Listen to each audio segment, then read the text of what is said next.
Now, the DA's Johannesburg Caucus leader, Leah Knott, joins us now to discuss her party's expectations of Mayor Matongo. A very good afternoon to you, Ms. Knott, and thank you for your time today. How would you describe the proceedings that took part earlier on today? Were they fair? Are you pleased? Well, I think as the official opposition, our focus is really on the local government election, which is so close. At the moment, the election has been proclaimed for the 27th of October. So we'll see what transpires there. But needless to say, we are looking at a local government election in under 6 months. And our concern at the moment, is the DA lies with the residents. Our residents have been through hell and back. We've got the pandemic on our doorsteps. We've had the riots and looting, as you mentioned earlier. We've got service delivery failures that have been happening over the last month because we didn't have a mayor and an executive to hold accountable. And essentially that's our primary concern, is ensuring that they have, services delivered to them with the least amount of fuss as possible. So we'll see how it goes forward, but it is a relatively short term until the local government election. And, we'll also see what cabinet is chosen tonight and whether the events over the past year and a half will play into those decisions, particularly relating to the PPE procurement spending that we saw that we are still awaiting answers on. And what are your sentiments on the election of the person of Matongo as the new mayor, Matongo rather?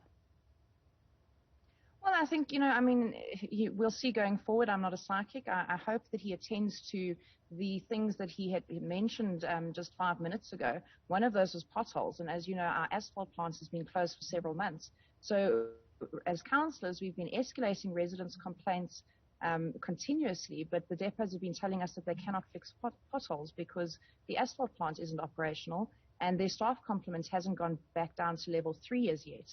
And we've also seen, we've had areas that have gone 2-3 weeks without power in the last month. So these are real concerns of the residents of the city. So I really do hope that this is something that he takes seriously and within the next week actually has a plan out as to how to address these service delivery failures. And who was your mayoral candidate as the DA?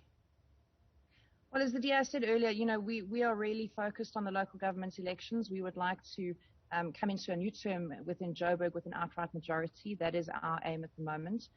This period of until the local government elections is so short. And considering the upheaval that residents have had in Johannesburg, we decided against fielding a candidate for that particular reason. You say that you hope to, regain trust and perhaps some of the support that you have lost in the past. You've lost a lot of support, especially from the coalition partners within the city of Johannesburg. How do you hope to regain the trust as well as the votes then that will come along with that trust? Well, I think as the DA, we stand for good governance. That's something we always have. The top 5 best-run municipalities in the country are all governed by the DA. That says something. I think, the coalition arrangements around 2016 were really precarious. The DA came in with 38%, and the coalition agreements, revolved around that. We don't have issues with the other parties in council. Internal discussions are going up to the local government elections, and we're quite confident in those. But, to say that we've lost support, I don't believe so. I do think that there were events that happened in 2019 that were unfortunate. And, we've overcome those as a caucus, and we still are here for the residents. That's our passion. That's our mandate. We act on their behalf. And that is something that we're focused on showing. We had a lot of successes going on between 2016 and 2019. The debt rehabilitation that was introduced was the DA's program to alleviate what Johannesburg residents were going through. The extended clinic hours, the extended library hours, the opening of 8 opportunity centres, mobile clinics. Those were all DA initiatives that are now running in the city that are actually promoted by the current administration. So I think we have been quite successful, and we would like in the future to carry on with those successes. We are concerned about a number of things. A large portion of budget was spent on PPE at exorbitant prices over the last year and a half. Housing, for example, had a budget of over R500 million that wasn't spent in order to alleviate housing issues during the pandemic.